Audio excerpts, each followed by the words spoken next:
How did Starbucks revolutionize their marketing efforts by creating a gold star rewards program? What are the 11 marketing metrics that you can use to get your starting 11 playing as a team?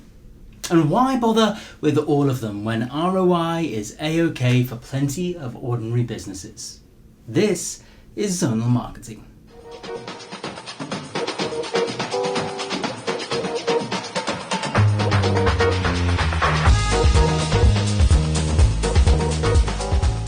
How are we? Welcome to episode 17 of Zonal Marketing, a series which explores how innovative brands have shaken up their industries with extraordinary marketing. I'm Simon Vincent, the ex-CMO, and in this episode I'm examining marketing KPIs, or key performance indicators. These are the metrics that successful companies use to ensure the marketing work they're doing is effective and efficient. I'll look at how Starbucks rewards program helps them track their numbers at every part of the customer journey, giving them a competitive advantage. And finally, I'll be outlining the 11 marketing metrics that are worth every single company monitoring and helping you to apply them to your business. So let's kick this thing off.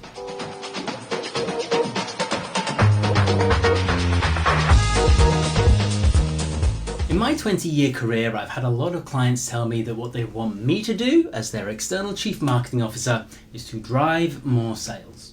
And it's not a ridiculous thing to ask. After all, making sales is a lot like scoring goals for a football team. If you don't do it, you're not going to win many matches. But looking at the number of sales alone can be problematic. After all, one way I might increase sales is by putting out a promo that heavily discounts the price, and that might not generate the money your company needs to survive. And so we track revenue too. But while you might think it sounds good if I said I've made you, let's say, £100, if we have no idea of your company outgoings, we are still pretty much in the dark. As such, the next step is to look at ROI. This is the amount of revenue generated divided by the amount invested. So using my above example, if I now tell you you spend £50 on your marketing to make that £100, you have an ROI of 2 to 1. That's a bit better. If you spend £200 to make that 100, not so much. Okay, so we've established the top level metrics you need to cover, but what happens if you stop spending any money on your marketing and the next day 20% of your customers decide to buy again?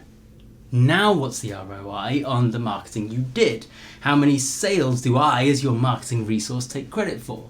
Do you allocate this additional 20% to the efforts that I put in, raising awareness, building trust, and creating an intuitive, enjoyable sales experience? Or to the quality of your product? Or to simply being the only provider your customer has access to when trying to fix a particular problem they have? What if that same 20% of customers buy again the next day, and again, and again? What if they tell their friends and their friends become customers? At what point do we stop attributing sales, revenue, and ROI to the original marketing efforts? And what about the 80% of initial customers who haven't bought from you again? Do we know why they haven't returned? Was it your product, or was it something about the initial sales and marketing process? Maybe they liked the initial purchase experience but simply forgot about you afterwards.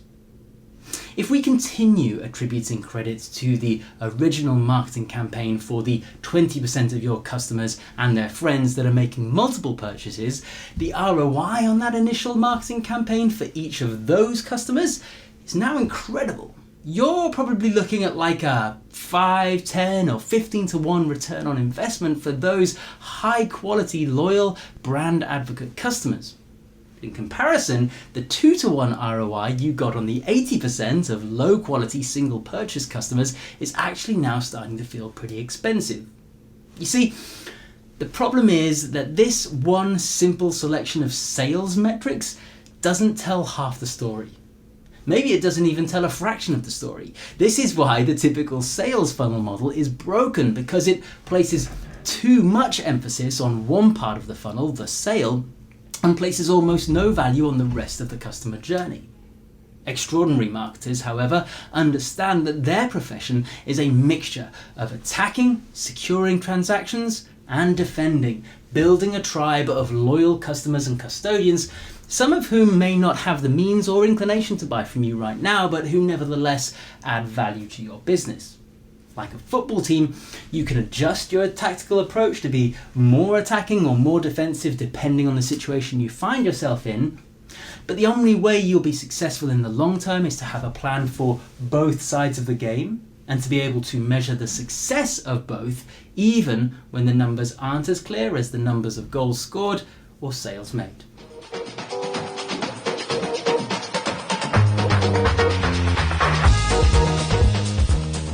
In the early 2000s, Starbucks had a relatively successful marketing model. Lots of people bought coffee in Starbucks shops, they reached the bottom of the sales funnel, and that meant the company had lots of spare cash to grow.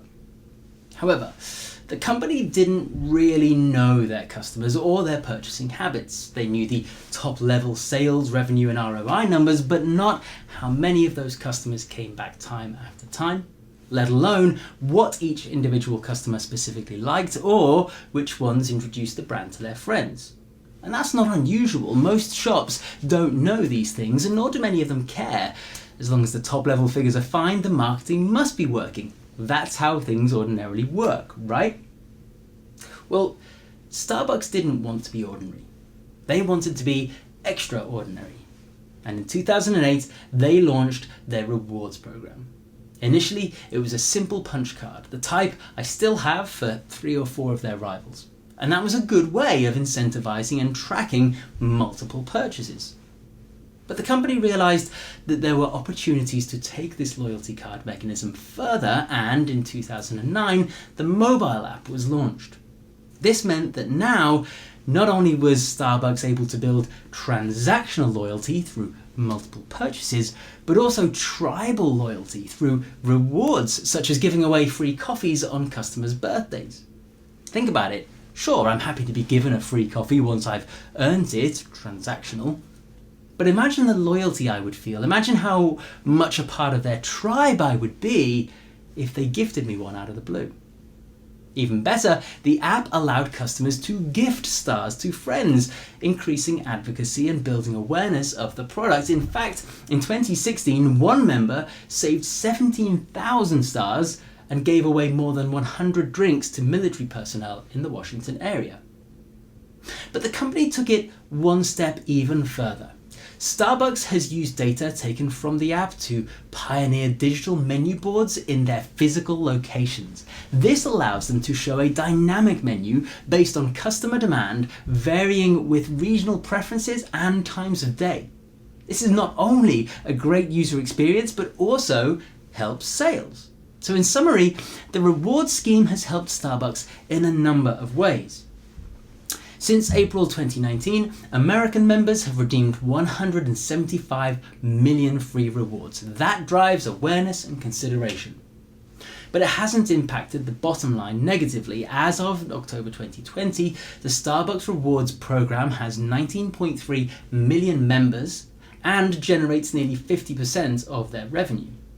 More than that, the personalized offers have meant the company has seen a 3x increase in revenue and now sends out 15 million personalized offers per week. That drives real tribal loyalty. And that loyalty paid off when the COVID-19 pandemic hit in March 2020 and stores were forced to shut. The company was able to pivot to in-store pickup, partly supported by use of the app, of course. And the loyalty felt by customers to the brand ensured that although they reported a 25% reduction in transactions during the fourth quarter of 2020, they increased the average revenue from each sale by 21%. Long story short, the Starbucks Rewards mobile app supports their marketing at every single level of the customer journey and is almost definitely the main reason they've continued their incredible growth and solid market position in the last decade.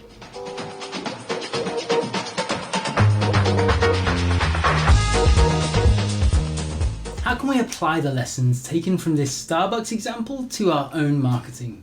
The first thing to make clear is that there are 5 stages to the customer journey, not the 3 that the sales funnel outlines: awareness, consideration, purchase, loyalty, and advocacy. And while advocacy may serve a similar function to awareness, it's important to separate them out, as awareness can be bought, advocacy must be earned. Thus, our approach to building them has to be different.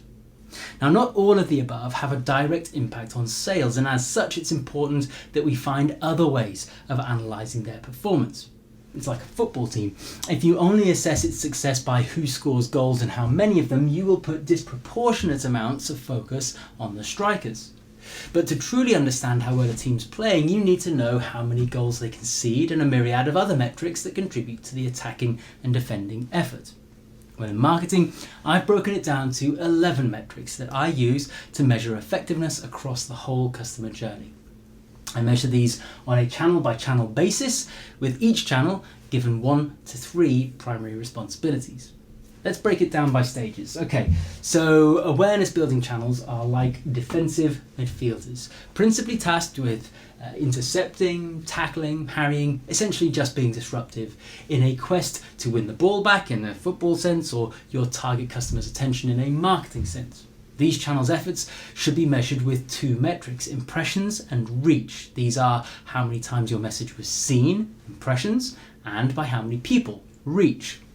Note the 2 won't be the same if one person sees a message twice. Okay, your defensive midfielder has won back your customer's attention, and now he needs to hand off to an attacking midfielder who will progress the ball forward, essentially trying to create a chance for a striker.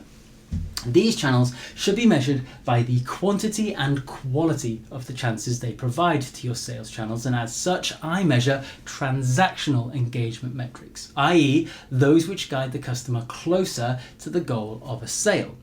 From a quantity point of view, I look at things like number of clicks to a website or footfall to a shop generated by a piece of marketing. From a quality point of view, I measure the conversion rate at the sales channel. After all, it's all very well and good putting loads of crosses into a box, but we can usually know something about how good the crosses are by assessing how many of them are actually put away. From a sales point of view, I look at the number of conversions, revenue and return on investment, which were covered pretty comprehensively at the top. However, I should draw your attention to the fact that I talk about conversions rather than sales. Sometimes the aim of a campaign is to create sign-ups to a database or build followers on a social channel. These are legitimate endpoints in and of themselves. So looking at conversions allows me to measure success across all my channels, not just the strikers. After all, I would typically associate something like social media with being an audience channel. But building followers or subscribers on those channels helps build tribe and ultimately support company growth. From a loyalty perspective, I look at churn rate first and foremost. After all, an audience channel's first job is to stop you losing customers, much like a defender's primary job is to stop the team conceding goals. This works particularly well if you have a subscription or retainer-based product or service. For companies that don't, for whom their customers expect to buy without any longer-term commitments, I use average lifetime value. This measures how many times customers keep coming back and helps assess a more realistic return on investment for many companies. I should mention that these are not perfect metrics. After all, loyalty is a feeling. It's something tribal, not transactional. However, we can get clues as to how loyal a customer is through the third metric that I use for loyalty, but also for advocacy, and that is customer satisfaction. In his book, Data-Driven Marketing, Mark Jeffrey calls this the golden metric. Essentially, the way you track it is through surveying your customer after a purchase or customer service interaction and asking them how would they rate their level of satisfaction with their experience and how likely would they be to recommend to a friend. It's calculated as a percentage of positive marks out of the total number of people asked, and an average of 75 to 80% is considered good. Author Don Peppers sums up the importance of this metric in business terms when he says, if you have a valuable customer who calls you with a complaint and you don't do a good job of handling that complaint, perhaps the customer slams down the phone angrier than he was at the beginning of the call, your company just lost some of its value. He continues, this is because the value of your company is a function of your expected future cash flow, and your expected future cash flow has just declined. Finally, to measure advocacy, I look at tribal engagements, i.e. ones that provide signals to fellow customers or potential customers rather than those that lead the initial audience member to another brand-owned channel. So metrics like social likes, comments, shares and reviews are all relevant here. And setting up a campaign that empowers your customers to advocate on your behalf, such as a referral program, is a great way of doing this. Think of it as like playing the ball to an attacking fullback who both widens your reach and increases sales intention at the same time. I should mention that a lot of the inspiration for these core metrics came from the aforementioned book Data-Driven Marketing by Mark Jeffrey. It's also the book Jeff Bezos gives all of his C-suite to read before taking a job at Amazon. I'll put together all of my metrics along with their part in the customer journey in the description.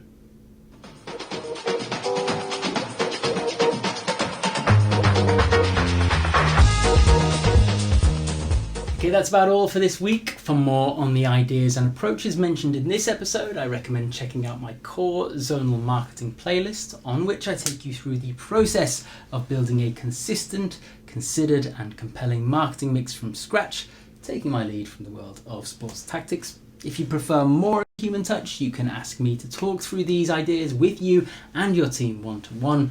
I'm available for speaking gigs, training sessions and client work, and to find out how to talk to me about any of that, please visit x-cmo.com. Check back here every week for a new episode, each one explaining another part of my tactical approach to marketing. As always, if you're enjoying this series, please do like, comment, share, subscribe and or review depending on the platform you're on. It all really helps the channels, and if it helps the channels, I'm hoping it'll help more people just like you. So until next time, thank you for your attention.